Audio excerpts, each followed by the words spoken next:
میں اپنے بچوں کے لیے, اپنے دوست احباب کے لیے وہ باتیں عرض کرنا چاہتا ہوں جو انسان کی, جو اسلام کی ابتدا, اور جن کو سمجھے بغیر اسلام کو سمجھا ہی نہیں جا سکتا. تو اب میں نے آپ کے سامنے عرض کیا کہ جو انسان اللہ کا پابند ہے, معبود پہ یقین رکھتا ہے, اس کے لیے لازم ہے کہ وہ اپنی زندگی کو آزاد نہ سمجھے, بلکہ اس کے لیے قانون نافذ.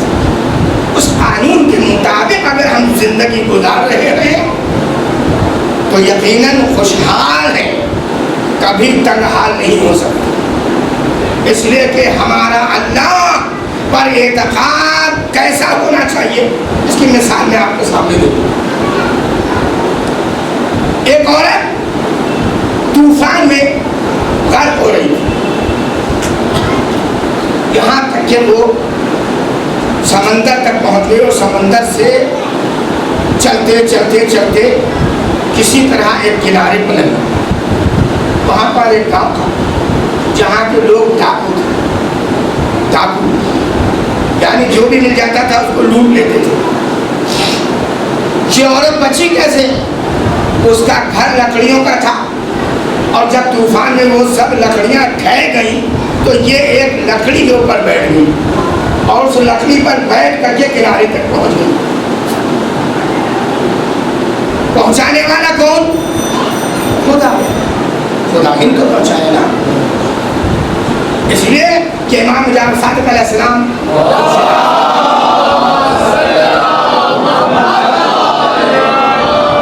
تم نے کبھی طوفان آتے ہوئے دیکھا ہے؟ سچ بتاؤ, اگر کسی طوفان میں تم گر جاؤ اور تمہارے آس پاس کوئی نہ ہو تو تمہارا یقین کیا کہتا ہے؟ تو سامنے والے نے فوراً کہا, آقا ہمارا دل کہتا ہے کہ ابھی بھی کوئی نہ کوئی ہستی ضرور ہے جو ہمیں بچا سکتی ہے. فرمایا وہی تو تیرا خدا ہے. ایسا بات ہے کہ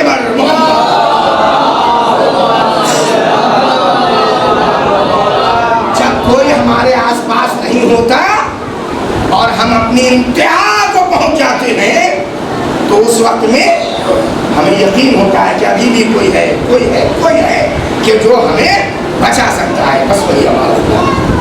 جو عورت بھی کنارے پہنچ گئی اور کنارے پہنچ کے خشکی دیکھی تو یہ بڑی خوش بیچارے باہر نکلی. جیسے ہی باہر نکلی تو ایک ڈاکو نے اسے پکڑ لیا اور لے جانے کے بعد اندھیرے میں کہتا ہے کہ میری خواہش پوری کرو. سنیے اللہ پر ایمان رکھنا کیسا ہونا چاہیے. میں آپ کے سامنے عرض کیا, ان الانسان لفی خسر, ہر انسان گھاٹے میں ہے. لیکن جو صاحب ایمان, کیسے صاحب ایمان ہوتا ہے, آئیے تجزیہ کیجیے. اس عورت نے کہا جب دیکھا بہت مجبور ہے, کوئی آس پاس اس کا بچانے والا نہیں ہے, تو اس نے ایک ہی بات کہی, اچھا بھائی تم مجھے اس جگہ لے چلو جہاں خدا نہ دیکھ رہا ہو, ایسی جگہ لے چلو جہاں خدا نہ دیکھ رہا ہو. اس نے کہا ایسی کون سی بات ہے, ٹھیک ہے میں یہ بھی کر دکھا تھا. وہ اپنے گھر لے گیا. اس کے گھر میں 8 کمرے تھے. اس کے گھر میں کتنے کمرے تھے؟ 8. وہ پورا ایک کمرے سے دوسرے کمرے میں, دوسرے کمرے سے تیسرے کمرے میں, تیسرے کمرے سے چوتھے کمرے میں, یہاں تک کہ سب سے پیچھے جو 8واں کمرہ تھا بالکل گھوپ اندھیرا, وہاں پہ لے جا کر کے کھڑا کر دیا اور کہتا کہ اب میری خواہش پوری کر. اس عورت نے کہا میں نے تو شرط یہ لگائی تھی کہ وہاں لے چل جہاں خدا نہ دیکھ رہا ہو, یہاں تو میرا خدا بھی موجود ہے, تیرا خدا بھی موجود ہے. اس ڈاکو پر اتنا اثر ہوا کہ اس نے کہا کہ تو نے آج مجھے خدا کو پہچانوا دیا ہے, تو اب میں تیرے ساتھ کوئی برائی نہیں کروں گا. چل شہر کی طرف چلتے ہیں اور مفتی سے چل کے اپنا نکاح پڑھوا لیتے ہیں. سلام بھیجے بار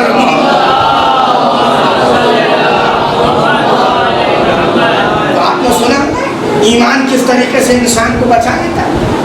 مگر صاحب ایمان ہو تب نا, صاحب ایمان ہو تب نا, تب بچاتا ہے. تو عزیزان گرامی ہمیں اس خدا کو ماننا ہے جو ہمیں اسلام نے دیا ہے. دنیا میں مختلف ادیان ہیں اور اس میں اپنے اپنے تصور کے حساب سے انہوں نے اپنا اپنا خدا بنا رکھا. انہی ادیان کے درمیان میں ایک دین ہے دین اسلام. اور میں گارنٹی سے کہتا ہوں کہ فقط دین اسلامی ہی ہے جو آج تک ہمیں اطاعت، عبادت اور خدا شناسی کی طرف دعوت دیتا ہے. کوئی دوسرا دین نہیں دیتا. اس لیے کہ جو نبی آیا وہ اپنے سر پہ ہاتھ دھر کے گیا. ہائے افسوس میری امت میرے ہی سامنے داؤں کھیلنے لگی. اسی لیے کسی نبی کی امت کے لیے جنت کی کوئی گارنٹی نہیں ہے، بس محمد مصطفیٰ کی امت کے لیے.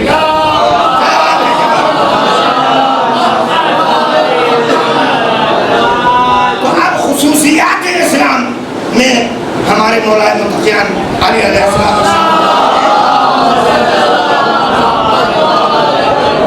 کیوں ہم اسلام کو مانیں؟ اسلام کو ہم کیوں مانیں؟ اسلام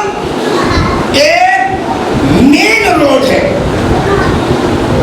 جس کی ابتدا زمین ہے اور انتہا جنت ہے. سنو بالکل سچ ہے یہ بات. اسلام ایک راستہ ہے، دین یعنی راستہ، ایک مین روڈ ہے کہ جس کی ابتدا زمین ہے اور انتہا جنت ہے. جنت ہے، جنت ہے. کیوں جنت ہے؟ اس لیے کہ بابا آدم کو بھیجنے کا مقصد اللہ نے پہلے ہی بتا دیا تھا کہ تم جس ایک ہوم سے واپس کیے جا رہے ہو تمہیں اور تمہاری نسل کو دوبارہ یہی پر آنا ہے. اگر تمہاری نسل جنت میں واپس آنے میں کامیاب ہو گئی تو گویا کہ اس نے اپنے خدا کو پا لیا. صلوات بھیجنے پر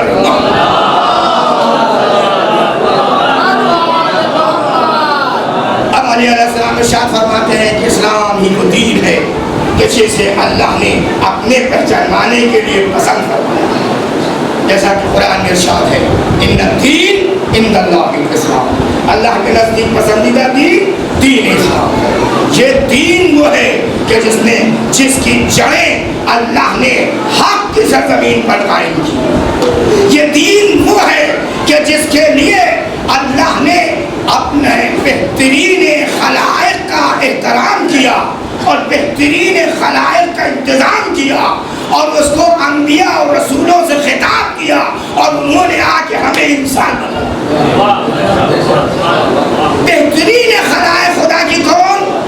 انبیاء، اوصیاء، یہ رسول، یہ بہترین خلائق ہیں جن کو اللہ نے اپنے دین کو پہچانوانے کے لیے، پہچانوانے کے لیے انتخاب فرمایا. اور اسلام وہ ہے کہ جس کے ذریعے سے اللہ نے ساری دنیا کی ملتوں کو پست کر دیا اور اسے سر بلند کیا.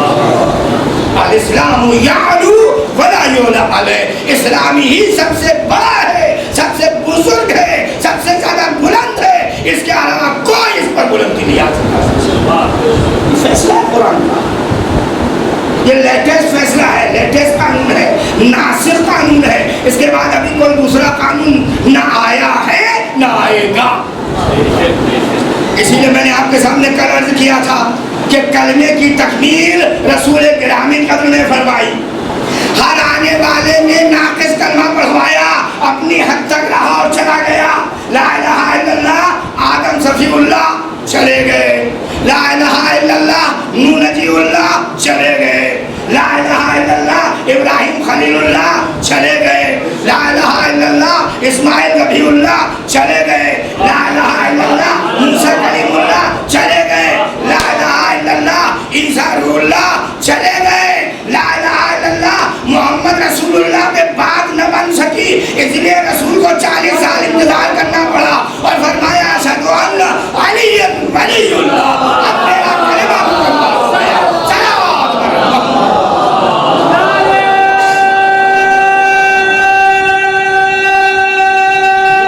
ہائے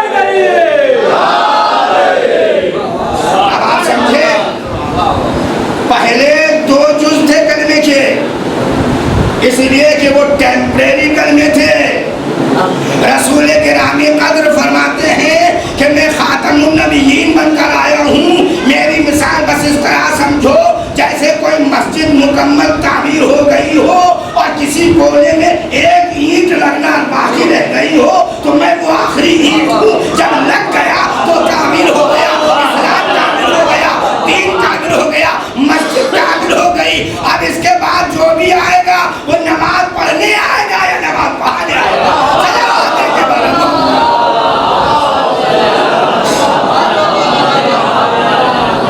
اب جو بھی آئے گا وہ نماز پڑھنے کے لیے آئے گا۔ تو اب نماز پڑھنے کے لیے ضروری تھا کہ کوئی کسی امام کا تعین کیا جائے، کسی امام کا تعین کیا جائے، اور وہ امام ایسا تو ہو جو خدا کو اچھی طرح پہچانتا ہو، اسلام کو اچھی طرح جانتا ہو۔ اور یاد رکھو عزیزوں، میں نے ابھی آپ کے سامنے شاید میرے ذہن سے یہ بات نکل نہ جائے، یہیں پر اس بات کو مکمل کر دوں کہ اسلام ایک مین روڈ ہے جو زمین سے چلتا ہے آسمان میں جنت تک، جس کی راہ ہے اور کسی طرف اس کی راہ نہیں ہے۔ اور اس کے ماننے والوں کو، راہی کو، چلنے والے کو قرآن کی نظر میں شیعہ کہتے ہیں۔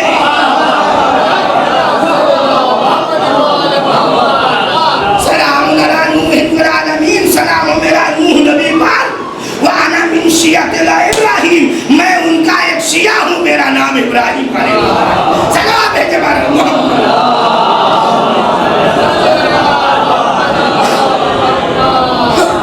لغت اٹھا دے لغت میں بھی یہی لکھا ہے، لغت میں لکھا ہے شیعہ کے معنی پاک، شیعہ کے دوسرے معنی لکھے فالوور، پیچھے چلنے والا، شیعہ کے تیسرے معنی لکھے راہگیر، مگر کسی کی رہبری میں چلنے والا، بنا رہبری کے نہیں۔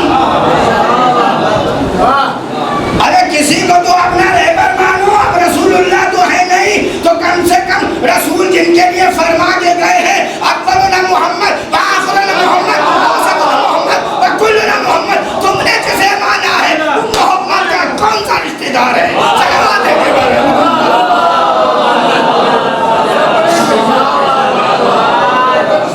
یہ بھی یاد رکھیے، رشتہ داری سببی نہیں ہوتی، رشتہ داری نسبی ہوتی ہے۔ سببی تو میاں جیسے کمر بندی رشتہ کہلاتے، جیسے نکاح، جب تک ہے اور جب تک آگے بھی تو ختم۔ بس میرے اشارے کو اگر آپ سمجھ گئے تو مطلب آواز بلند سلوا دیں۔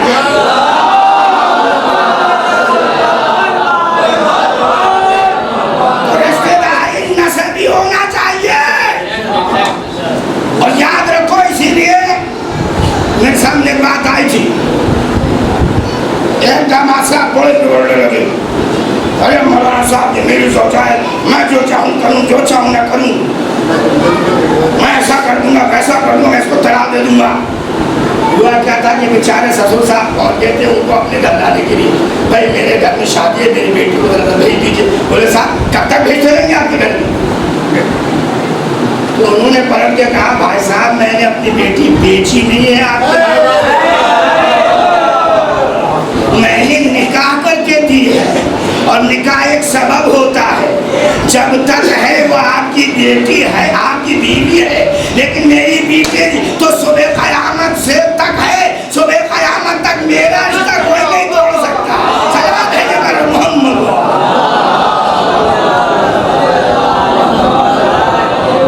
تو بات یہاں تک آ گئی، بہرحال میں اپنے وقت کے اندر ہی اپنی بات کروں گا، باقی کل انشاءاللہ یہ بحث چلتی رہے گی۔ تو ہمیں کیسا خدا ماننا ہے؟ جس نے آدم کو اپنا خلیفہ بنا کے بھیجا ہوا، جس نے آدم کو اپنا خلیفہ بنا کر کے بھیجا اور آدم کے سر پہ اشرفیت کا تاج رکھ کے بھیجا، اور اس کے بعد ارشاد فرمایا کہ دیکھو سب کی برابری کرنا مگر ان 14 کی برابری مت کرنا۔ یہ شجرہ طیبہ ہے، یہ شجرہ طیبہ ہے، ان کا خون صدا کرتے رہنا تو تم فلاح پا جاؤ گے۔ سلام بھیجنے والے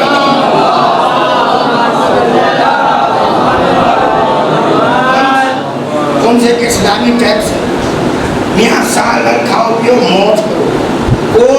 نہیں روکتا، مگر حلال کاموں میں اپنا پیسہ صرف نہ کرنا، اور جب بچ جائے تو 365ویں دن جو کچھ بھی تمہارے پاس ہے اس میں تمہارا آقا و مولا بھی شریک ہے۔ اب اس کا تم خیال کرنا، اگر سال بھر میں بھی تم اپنے آقا و مولا کا ٹیکس ادا کرتے رہو گے، دیکھ لو آج حشر کیا ہے۔ مجھے کہنے کی ضرورت نہیں ہے کہ آج کل ہم لوگ کس دور میں گزر رہے ہیں۔ ہم نے 365 دن مانگا تھا، لوگوں نے نہیں دیا۔ اب جو ضرورتیں پڑ رہی ہیں اور محتاجی ہمارے سامنے آ رہی ہے، تنہائی ہمارے سامنے آ رہی ہے، تو اب ہم اپنے بادشاہ کو برا نہیں کہہ سکتے بلکہ اپنے آپ کو کوس رہے ہیں۔ اگر ہم اسلام کے پابند ہوتے تو یہ مجبوری ہمارے سامنے آتی ہی نہیں۔ کتنا بہترین ہے وہ دین کہ جس نے ہمیں 4 گنا استفادہ دیا، اور صرف ایک یعنی 5واں حصہ 100 میں 20 روپے اپنے آقا کے لیے رکھے، 100 میں 20 روپے، 100 میں 80 روپے تمہارے، 4 گنا تم لے لو۔ یہ صرف امتحان ہے تمہارا، نہ کوئی امام تم سے مانگنے کے لیے آتا ہے بھیک، نہ کوئی نبی تم سے آتا ہے بھیک مانگنے، نہ کوئی خدا تمہارے سامنے آتا ہے۔ یہ تو تمہارا خود کا امتحان ہے۔ اگر تم چاہتے ہو کہ تمہارا صاحب الامر تم سے راضی رہے تو اس کا حق ادا کرتے رہو، وہ تمہاری کفایت کرے گا، وہ تمہاری مدد کرے گا، وہ تمہارے ساتھ رہے گا، وہ تم کو ان سب مصیبتوں سے بچا دے گا جنہیں تم تصور بھی نہیں کر سکتے، تم تصور نہیں کر سکتے۔ افغان گرامی، لیکن کیا ہم اپنے آقا و مولا کو پہچانتے ہیں؟ نہیں پہچانتے۔ اس لیے پھر میں اپنے ابتدا کی طرف پلٹ جاؤں۔ اللہ نے ارشاد فرمایا کہ روز نماز پڑھو اور روز اس میں سورہ حمد پڑھو اور کہو کہ اللہ تیری حمد و ثنا کرتا ہوں، اس لیے کہ تو تمام عالمین کا پالنے والا ہے، تو سب کو کھلانے پلانے والا ہے، تو ہی سب کا رازق ہے، تو ہی سب کا مالک ہے، تو ہی رحمان بھی ہے، تو ہی رحیم بھی ہے۔ ہم تیری عبادت کرتے ہیں، تجھ سے مدد چاہتے ہیں کہ ہمیں صراط مستقیم پر قائم رکھ۔ کون سا راستہ؟ جو صاحبان انعام کا راستہ ہے۔ یعنی دنیا میں بھی کچھ ایسے لوگ گزرے ہیں کہ جن پر اللہ کی طرف سے ڈائریکٹ رزق آتا رہا، سورہ دہر آتا رہا اور فرماتا رہا ارے اللہ کی راہ میں بڑھ کے تو دیکھو ہم تمہیں کیسے سیر و سیراب رکھتے ہیں۔ صلوات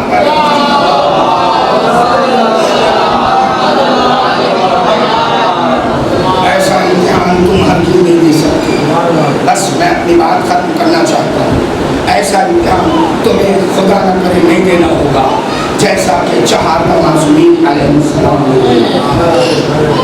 اللہ نے ارشاد فرما دیا تھا لا ینال عہد الظالمین، ابراہیم ہم نے تمہاری دعا کو قبول کر لیا ہے اور ہم نے یہ بات کا بھی عہد کر لیا ہے کہ لا ینال عہد الظالمین، ہم یہ عہدہ امامت تمہاری ذریت میں ضرور عطا کریں گے، لیکن وہ ظالمین میں سے نہیں ہوں گے بلکہ وہ مظلوم ہوں گے، وہ مظلوم ہوں گے۔ وہ اللہ کے لیے 3 دن فاقہ، وہ اللہ کے لیے اپنی نمازیں ادا کرتے۔ حسین کو کوئی ضرورت نہیں تھی کہ شب عاشور اعلان فرماتے جاؤ عمر سعد سے کہہ دو کہ یہ شب چھوڑ دے، ہم اس شب میں اپنے رب کی عبادت کرنا چاہتے ہیں۔ کیا اس سے پہلے حسین نے عبادتیں نہیں کی تھی؟ نہیں عزیزان گرامی، حسین ایک مرقع کھینچنا چاہتے تھے، انسانیت کا مرقع۔ کربلا ہر سوال کا جواب ہے، کربلا ہر درد کی دوا ہے، کربلا ہر ایک شے اس میں پروئی ہوئی ہے، اور خدا نہ کرے کہ اتنی مختصر کسی کی زندگی ہو جائے جس میں کربلا کا سایہ ہو۔ صرف 2 پہاڑ میں کام تمام ہو گیا لیکن رہتی دنیا تک نہ ہو۔ حسین علیہ السلام نے وہ پیغام ہمارے سامنے دیا، ایک بھری دوپہر صبح سے عصر تک امام علیہ السلام نے اپنے ہدیے پیش کیے. ان میں کا ایک ایسا تھا جس کے اوپر خود حسین نے فخر کیا. نانا جیسے صحابی مجھے ملے ویسے آپ کو نہیں ملے. نانا جیسے اے بابا جیسے صحابی مجھے ملے ویسے آپ کو نہیں ملے. اور عزیزان گرامی جب وہ سب کے سب دم توڑ چکے تو حسین کے دل پر کیا ہوا. عزیزوں کی باری آئی. ایک ایک نے داد مفارقت دی. عزیزوں ہر ایک کے سرحانے میرا مظلوم امام پہنچا. ہر ایک کا سر اپنے سامنے پر رکھا. اور عزیزان گرامی یہ مظلوم حسین کی سب سے بڑی داد رسی ہے. علی اکبر علیہ السلام فرماتے ہیں کہ میرا بابا ہرگز ہرگز کمزور نہ تھا کربلا میں. اگر مجھے ظالمین چھوڑ دیتے میرے سینے پہ برچھی کا پھل نہ مارتے تو میرا مد مقابل کوئی نہ تھا یزیدی لشکر. جب میرے مد مقابل کوئی نہ تھا تو میرے بابا حسین کا کیا مقابلہ. اور میرے بابا حسین کی داد شجاعت دیکھو کہ ایسے عالم میں کہ میں زمین پر برچھی کھائے ہوئے پاؤں رگڑ رہا تھا. میرا بابا اسی عالم میں کہ تیر برس رہے تھے تلواروں کی مہک برس رہی تھی مگر اس کے باوجود بھی میرا بابا میرے سرحانے پہنچا میرے حال کو آ کر پوچھتا ہے میرے لال بتاؤ تمہارا کیا حال ہے. علی اکبر نے کہا بابا میرے سینے میں برچھی کا پھل بڑی تکلیف دے رہا ہے. حسین نے کچھ گمان نہ کیا کہ کیسا ماحول ہے. اسی عالم میں حسین تو زانو ہو کر بیٹھ گئے اور ایک مرتبہ اپنا ہاتھ آگے بڑھایا اور آگے بڑھانے کے بعد علی اکبر کے سینے مبارک میں ہاتھ ڈالا برچھی کی پھل پکڑا اور فرمایا یا علی. لیکن اب جو حسین علیہ السلام نے برچھی کا پھل نکالا تو عالم یہ تھا کہ برچھی کے پھل کے ساتھ ساتھ علی اکبر کا کلیجہ بھی باہر نکل آیا. میں نہیں سمجھ سکتا جوان بیٹے کو اس عالم میں دیکھ کے حسین پر کیا گزر گئی. ایک مرتبہ دوبارہ ہاتھ آگے بڑھایا کہ دیکھوں تو کہیں اور کوئی زخم تو نہیں لگا ہے. عزیزو ایسے عالم میں اور بھی غضب ہوا جب حسین نے اپنا ہاتھ دوبارہ سینے علی اکبر میں رکھا تو جناب علی اکبر علیہ السلام کے سینے پر کوئی دوسرا گھاؤ تو نظر نہ آیا مگر کسی معظمہ کی چادر کا سرا. کسی معظمہ کی چادر کا سر آ گیا. حسین علیہ السلام نے پوچھا آپ کون ہے معظمہ؟ فرمایا بھیا میں آپ کی بہن زینب ہوں. مجھے معاف کر دینا کہ میں آپ سے نہ پوچھ سکی اور میں دعوانہ مقتل میں آ گئی. ارے وجہ یہ تھی اے میرے بھیا میں نے دیکھا ہے کہ صبح سے اس وقت آپ نے 71 لاشیں اٹھائے ہیں. میں سمجھ رہی تھی کہ جوان بیٹے کا لاش آپ کیسے اٹھائیں گے. ارے میں نے تو علی اکبر کو پالا ہے, علی اکبر کو گود میں اٹھایا ہے, مجھے علی اکبر کو گود میں لینے کی عادت ہے, اس لیے میں باہر نکل آئی کہ اکبر کا لاشا میں لے کر آؤں گی. مگر عزیزو کیا حسین اسے برداشت کر سکے؟ نہیں. تاریخ کہتی ہے کہ حسین علیہ السلام کھڑے ہو گئے, بہن کا بازو تھاما, اپنی ابا کا سایہ کیا.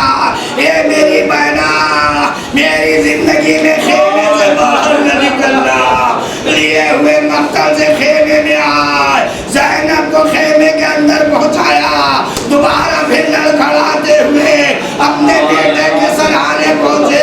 بیٹا علی اکبر دم باقی تھا, علی اکبر سے سگ رہے تھے. فرمایا میرے لال جا تو رہے ہو, جا کے بابا سے شکایت نہ کرنا اور نانا سے شکایت نہ کرنا, بلکہ اتنا ضرور کہہ کہہ دینا کہ تھوڑی دیر میں آپ کا نواسا بھی آپ سے ملحق ہونے والا ہے۔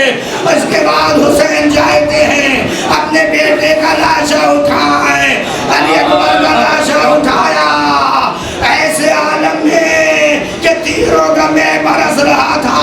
حسین اپنے بچے کے لاشے کو خیمے تک لائے، ام لیلا کے سامنے لا کر رکھ دیا۔ ہاں عزیزان گرامی، مگر کیا ظلم یہی میں تمام ہو گیا؟ نہیں، ابھی ظلم تمام نہ ہوا، بلکہ پھر ایک مرتبہ آواز آئی، حسین کوئی اور ہے تو اسے بھی بھیج دو۔ اب حسین نے دائیں طرف دیکھا، بائیں طرف دیکھا، جب کوئی نظر نہ آیا، ایک مرتبہ فرمایا علیکم منی السلام، اے بیویو تم پر میرا آخری سلام پہنچے۔ حسین نے سلام آخر کیا اور اس کے بعد زینب کو کچھ وصیتیں کی۔ عزیزو، زینب نے ان وصیتوں پر اس طرح عمل کیا کہ جب شام غریبہ آئی تو ایک ایک بیوی کو لے کر چلی ہوئی خناق کی آگ میں لٹا دیتی تھی، بٹا دیتی تھی، اور پھر جلے ہوئے جلتے ہوئے شعلوں میں چلی جاتی تھی۔ آخر کار حمید ابن مسلم نے پوچھا تمہارا کیا رہ گیا ہے؟ کہا ہمارے پاس مال دنیا تو نہیں ہے، مگر میرا ایک بھتیجا چلتے ہوئے شعلوں میں نشک کے عالم میں پڑا ہے۔ ہائے جیسے ہی ملونوں نے سنا، مشالے لیے ہوئے خیمے کی طرف چلے، چاہتے تھے کہ سید سجاد کو بھی ذبح کر دے۔ زینب نے آستینوں کو الٹ لیا، مجھے مجبور نہ سمجھنا، میں عباس کی بہن ہوں، ایسا غضب نہ کرنا۔ بیٹے کے لاشے کو اٹھایا، لیے ہوئے خیمے کے پیچھے آئی، چلی ہوئی خدا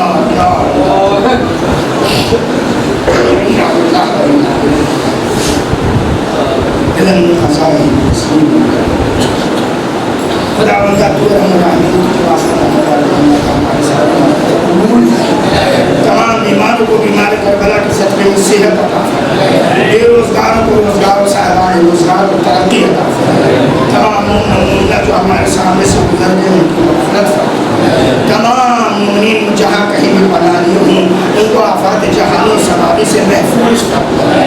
خدا بندہ اس پرآشوب دور میں جب سارا زمانہ ہماری مخالفت کر رہا ہے، فوجوں کی جنگار ہے، ایسے عالم میں بھی ہمارے امام کو حق سے ملحق نہ فرمائے گا تو کب فرمائے گا؟